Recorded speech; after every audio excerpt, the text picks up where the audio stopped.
We've done extensive customer research as part of the launch, and what we've learned is that customers really are compelled to make more sustainable purchasing decisions.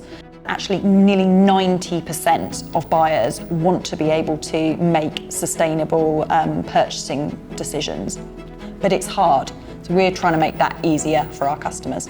A key non-negotiable that we were looking for with this range was that it had been assured by external experts, so that our customers could be really confident and trust the claims that were being made about the products. So our customers can identify the Better World products by going onto the website. Each one is tagged with a little Better World product icon, and they can click on that and read about the sustainability certifications or energy efficiency standards.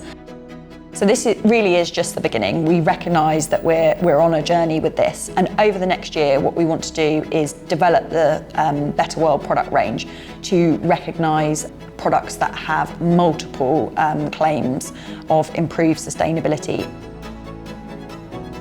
It means we really are uniquely placed at the centre of the global industrial value chain to be able to kind of champion and advocate for more sustainable products that really are going to help our customers create a better world.